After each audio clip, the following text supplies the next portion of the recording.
Guys, അപ്പോൾ ഞാനൊരു ബ്രൈഡലിനെ ഒരുക്കാൻ വന്നതാണ് കേട്ടോ. അല്ലോ, ബ്രൈഡലൊന്നും അല്ല, ഇത് ഞങ്ങളുടെ പാത്തൂസാണ് കേട്ടോ. കുട്ടിക്ക് 10 വയസ്സേ ഉള്ളൂ. പക്ഷെ എനിക്കൊരു ആഗ്രഹം ബ്രൈഡലായിട്ടൊന്ന് ഒരുക്കണമെന്ന്. ബ്യൂട്ടീഷ്യനൊക്കെ പഠിച്ചതിൻ്റെ ഒരു അഹങ്കാരം എനിക്കില്ല കേട്ടോ. എന്നാലും ബ്യൂട്ടീഷ്യൻ പഠിക്കുന്നവർക്ക് ഒരു ആഗ്രഹം കാണുമല്ലോ.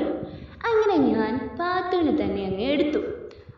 കൊച്ചു ഞാൻ പറഞ്ഞതുപോലെ തന്നെ ഇരുന്ന് തന്നിട്ടുണ്ട് ഗെയ്സ്. അപ്പോൾ എനിക്ക് ഒരുക്കുന്ന വീഡിയോസ് ഒന്നും എടുക്കാൻ പറ്റിയില്ലെന്ന് വെച്ചാൽ ഞാൻ ക്യാമറ ഓണാക്കി വെച്ചത് വീഡിയോ എടുക്കുന്നു എന്ന് വിചാരിച്ചാണ് ഇരുന്നത്. പക്ഷേ എല്ലാം കഴിഞ്ഞ് നോക്കിയപ്പോൾ അല്ലേ മനസ്സിലായത് വീഡിയോ ഒന്നും ഓണാക്കാതെയായിരുന്നു ഞാൻ ക്യാമറ എടുത്ത് വെച്ച് ഇങ്ങനെ ഇരുന്നത്.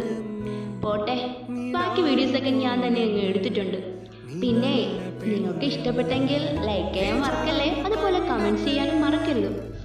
കുഞ്ഞു കുഞ്ഞു ആഗ്രഹങ്ങൾ മനസ്സിൽ എന്തിനാ ഒളിപ്പിച്ച് വയ്ക്കുന്നത്, നമുക്കതൊന്ന് പുറത്തെടുത്തൂടെ. ഇപ്പോൾ സാധനങ്ങളൊന്നും അങ്ങനെ ഉണ്ടായിരുന്നില്ല. ഫൗണ്ടേഷനും ഐഷാഡും കുറച്ച് സാധനങ്ങൾ വെച്ചാണ് ഞാൻ ഇങ്ങനെ ഇവിടെ ഒരുക്കി എടുത്തിട്ടുള്ളത്. പക്ഷേ എനിക്ക് അഹങ്കാരമൊന്നും ഇല്ല കേട്ടോ. കാരണം ഇത് കണ്ടപ്പോൾ ഞാൻ തന്നെ നെട്ടി. ഷോ, അങ്ങനെയൊന്നും പറയണ്ടായിരുന്നു. എന്നാലും കൊള്ളാം, മാഷല്ലാ. ആരും കണ്ണു വെക്കല്ലേ. അപ്പോൾ ഇഷ്ടപ്പെട്ടിട്ടുണ്ടെങ്കിൽ ഫോളോ ചെയ്ത് ലൈക്ക് അടിച്ച് ഷെയർ ചെയ്യാൻ മറക്കരുതേ.